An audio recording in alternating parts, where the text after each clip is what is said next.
Hello,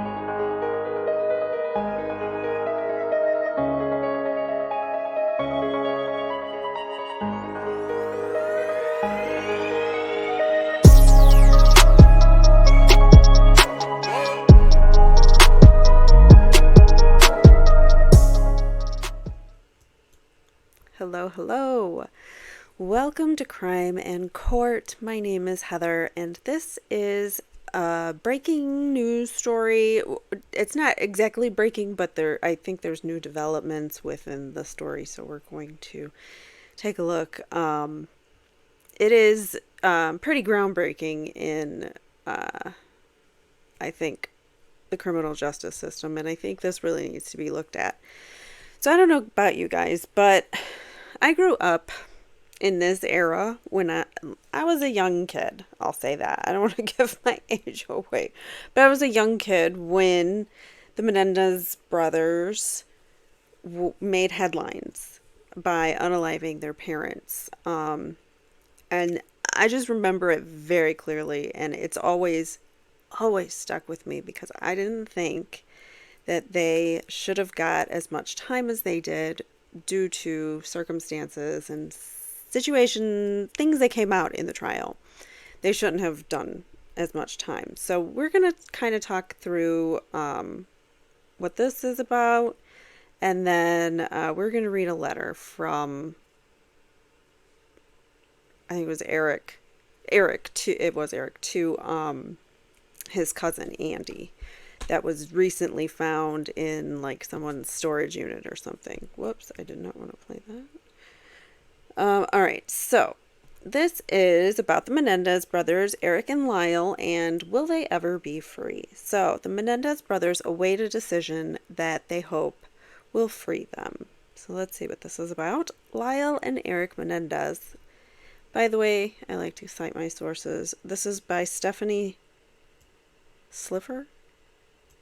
I hope I'm saying that right. It's very tiny. You guys can't see that either. Let's see if I can make it bigger. Stephanie Slifer, and this was updated on March 3rd, 2024. So there is an update to this story on their webpage. I don't know exactly what it is. So let's find out. Lyle and Erik Menendez have been behind bars in California for more than 3 decades for the 1989 unaliving of their parents Jose and Kitty Menendez. They were convicted of first-degree unaliving and sentenced to life in prison in the notorious case that captured the nation's attention. And this story was huge. I mean, I was like an 8 or 9-year-old, and the story broke, and I don't want to get my way. I'm young at heart. But anyways, I was very young when this happened, but I remember it being a huge story. They made like docuseries, and it was on the news constantly. I remember watching like those made-for-TV movie, Lifetime movie type things where, you know, so many people portrayed this story.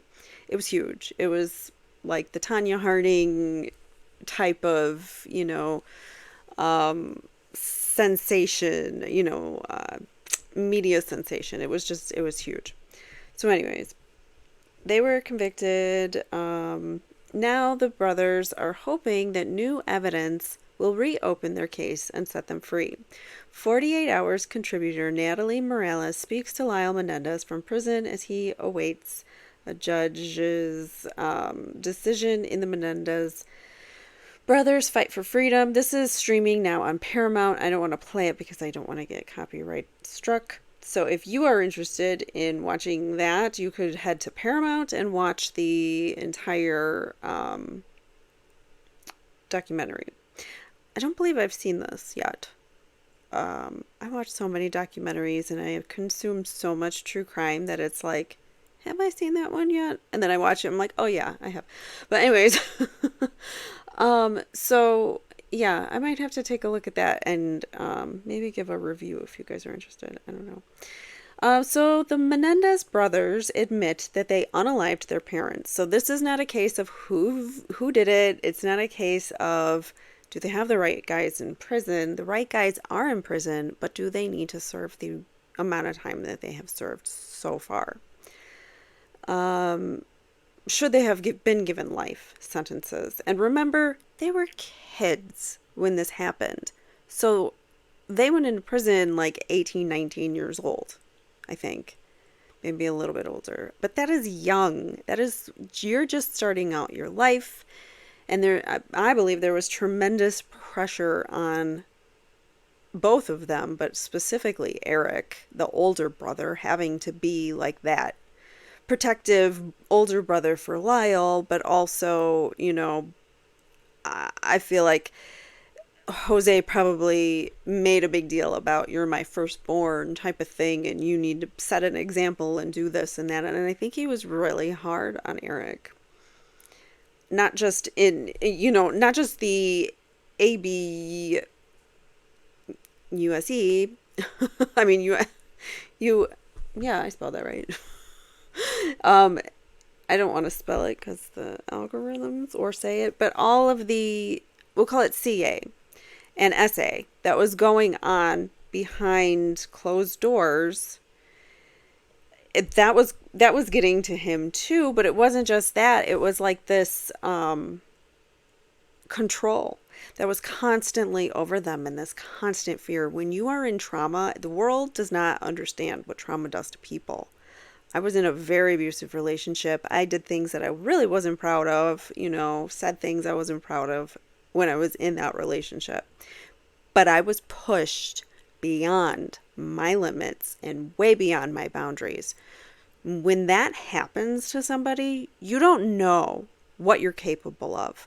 And I'm not justifying unaliving people. I am just saying the brain doesn't think rationally when you are under specific amounts of trauma or stress, high pressured stress, something that's been building for years and years. You've been prolonged CA and SA going on, and you don't know. No one knows unless you walk in those shoes what you would do in that situation. That's all I'm going to say, because I don't think that they should have been serving the amount of... They were in prison living with Jose and Kitty, in my opinion. And I believe that is fact. Because we will find out. I'll keep going. All right, so... So the Menendez brothers admit that they did it. Instead, the focus of this case has long been on why they did it. They insist that they ended their parents out of fear and self-defense after a lifetime of physical, emotional, and SA suffered at the hands of their parents. One of the lawyers, Cliff Gardner, tells 48 Hours that new evidence corroborates those long-standing claims and lessens their culpability. So they wouldn't be as culpable. Like I said, when you are under tremendous amounts of stress, especially prolonged over a long period of time, you don't know what you're capable of. You don't know it's your self-preservation that wants to kick in, and you don't realize it because you're in a state of like trauma and shock, and your body's trying to, and your mind tries to like talk you out of it, like rationalize everything. Anyways, I'm going to go on. So one of their lawyers, Cliff Gardner, tells 48 Hours that new evidence corroborates those long-standing claims and lessens their culpability. Gardner argues that Lyle and Erik Menedez should have been convicted of manslaughter instead of first-degree unaliving, and then, if they had, they would have received a much shorter sentence and been out of prison a long time ago. So, new evidence. We're going to read this letter. This is the letter that we're going to read, but I'm going to finish the article first here. So, the new evidence includes a letter that Gardner says was written by Erik Menedez to Erik's cousin, Andy Cano. in December of 1988, about 8 months before before the crime happened, before Erik and Lyle ended the lives of Jose and Kitty Menendez. Erik was talking to Andy about the SA and CA that he had been going through and experiencing with his father. And when he talks about it, he says, I can't take it anymore. And it's just, this isn't the first time Andy's hearing about it. It's obvious that Andy knew something was going on. And Andy was luckily able to save this letter, and it comes out all these years later. So, all right. So the letter reads in part, quote, I've been trying to avoid Dad. It's still happening, Andy, but it's worse for me now. Every night I stay up thinking he might come in. I'm afraid. He's crazy. Exclamation point, he wrote. He's warned me 100 times about telling anybody, especially Lyle. Okay, so he's not even supposed to tell Lyle that this is happening. The oldest brother, Erik, I believe he's the oldest brother, is not able to even tell his younger brother that this is going on, or anyone in the family, or anyone, period. All right, so Andy Kano did testify at the brothers' trials. He said that Menendez, at age 13, years before the unalivings, told him that his father was touching him inappropriately. Prosecutors at trial suggested that Kano was lying. Disgusting. That's disgusting that the prosecutors would do that. The brothers were tried twice. Their first trial ended in a mistrial when two juries, one for each brother, couldn't reach a unanimous decision as to whether Lyle and Erik Menendez were guilty of manslaughter or unaliving.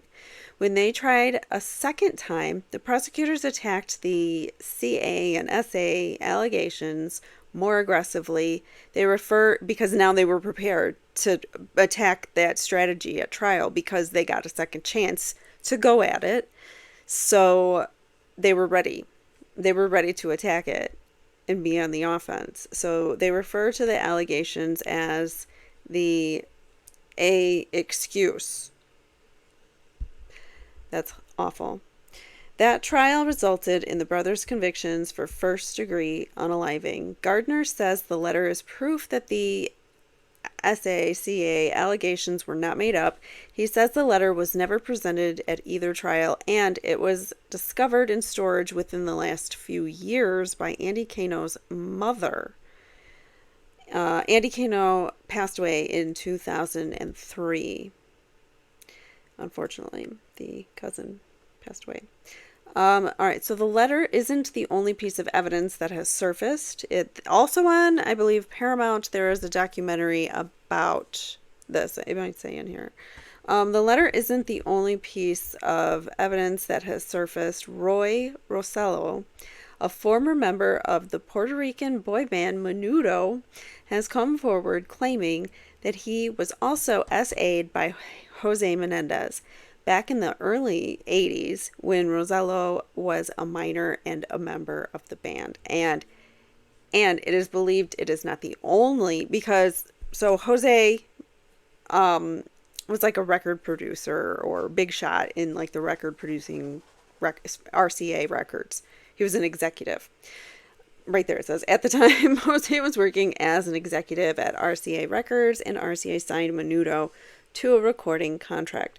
So it is believed it is not just this one boy from Menudo. Well, he's a man now, but it's believed it wasn't just this one incidents in the 80s with just this one person. That he represented many bands, many boy bands that he created.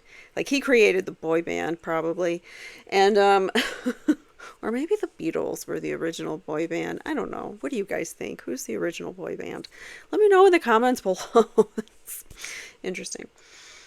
I always thought of New Kids on the Block, but that's because that was my era. So again, I'm showing my age, but anyhow. Menudo was not the only band that he represented, and there were other children, other minors, other male minors that he represented that it is believed he may have done things to, or, not no one in particular necessarily, but, just knowing that he represented so many kids, it's a possibility that he did this to multiple kids. So Rosello is now 54 years old. He says in a sworn affidavit filed in 2023 that he went to Jose Menendez's home in the fall of 1983 or 84. Rosello would have been 14 or 15 years old at the time. He says that he drank, quote, a glass of wine, then felt he had, quote, no control over his body. He says Jose Menendez took him to a room and AR'd him. Rosello also states in the affidavit that he was SA'd by Jose Menendez on 2 other occasions, right before and right after a performance at Radio City Music Hall in New York. So he can't get vengeance or, justice, not vengeance, but like justice for his innocence being taken from him, because Jose is gone. But at this point, I mean, he can vindicate Lyle and Erik and support their claims, their allegations. All right, so quote, when I first heard about it, I cried, Lyle Menendez told Morales, the 48 Hours representative. So for me, it was very meaningful to just have things come out that cause people to really realize, okay, at least this part of what it's about is true, end quote. It's like after all these years, people are finally like, oh, wait, yeah, those kids were probably SA'd and we forgot about them, and the justice system just is leaving them in there to rot. But, they were in one prison with Jose and Kitty, and now they're in another prison. I think they deserve their freedom at this point. The Menendez brothers' attorney, Cliff Gardner, filed a habeas petition in May 2023, citing the letter and Rosello's affidavit as new evidence that proves his client's convictions should be vacated. He says, quote, the boys are A'd as children, or were A'd, and they were A'd their whole life.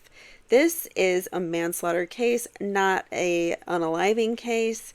It's just that simple, Gardner said to 48 Hours about the Menendez brothers. He continues, my hope in this case is that the judge will realize that the new evidence is indeed credible and persuasive, and he'll vacate the convictions. If that happens, it should be up to the Los Angeles County District Attorney's Office whether to retry the case. In a statement, the District Attorney's Office told 48 Hours it is investigating the claims made in the habeas petition. It is unclear when a judge will rule in this case. So we're waiting kind of to hear about what's going to happen. This has been, for a while, we've been waiting since 2023 with regards to the new allegations with the Menudo, a member from Menudo. So this is an excerpt of the letter that Lyle wrote to his cousin Andy in, what year was it? I think it was 1983 or 1988, December of 1988. Erik Menedez writes this to his cousin Andy. At time, this is hard to read. I read it already once, but just trying to decipher what the letters were. So bear with me if I don't read it very well. So at times I wish I could tell, or I could talk to her about things, some days, especially Dad and I, but the way she worships him and tells him every thought, so afraid she'll tell him whatever I say. So I'm assuming he's talking about his mother, like he's scared. His mother's not protecting him from his father, obviously, is what we can gather from that. And not only that, but she takes his father's side and everything. So if he did go to his father and say something was happening, she would not believe it, and then go to Jose and tell Jose that Erik said this. and then he'd be in more trouble with his father. So like it's a vicious cycle that they are in. If you can't see that from this letter, it's it's scary. It's just really scary. All right. So he says, I just can't risk it. Lyle got in a huge fight with her over why we wouldn't spend Christmas with the rest of the family, and Mom freaked out and said if he wanted to go, he could go alone.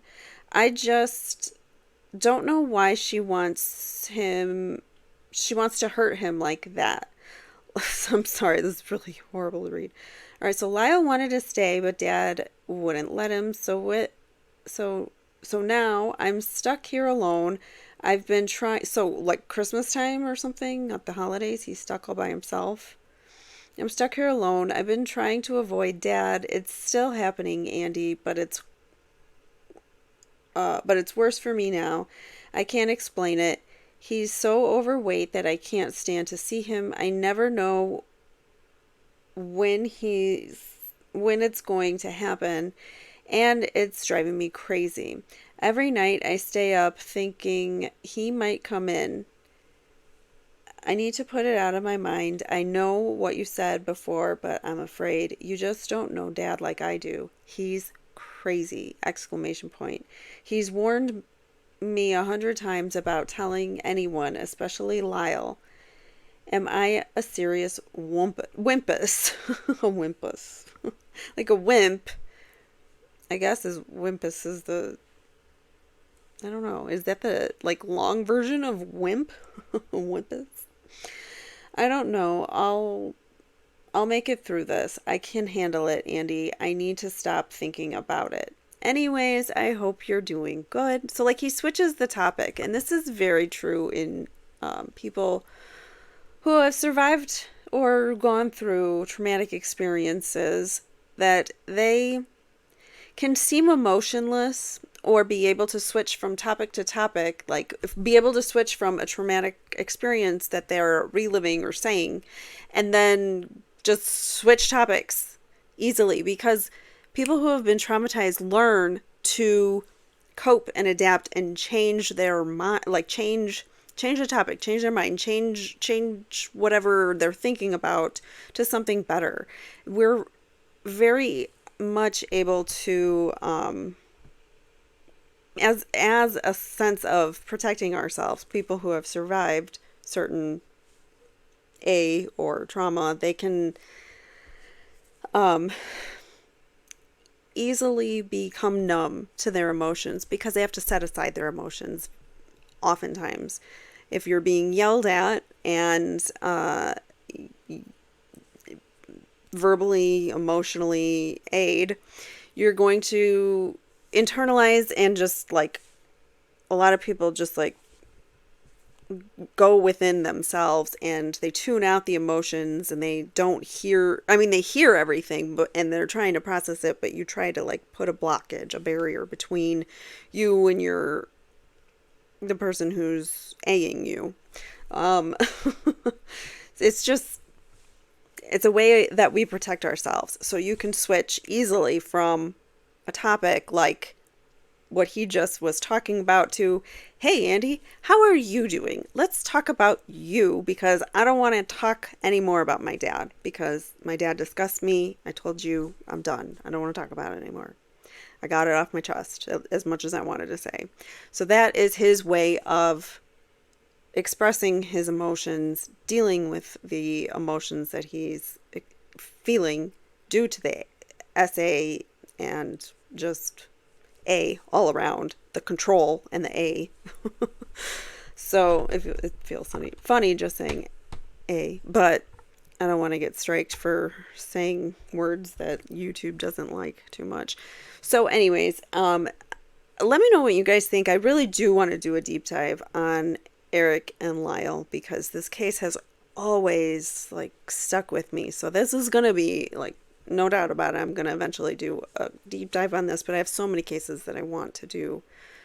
So I'm not sure exactly when I'm going to get to it, but if you would like me to do a deep dive into this case. Really, we've got court documents, we've got transcripts, we've got 2 trials, and I know we have some video. I don't know if we have video of all of the trial, the second trial, but I know there's video of it. So we could even do some streams of that. So let me know in the comments below if you are interested in hearing more about Erik and Lyle Menedez, about their prison sentence, and I can do updates too on this story as they come in.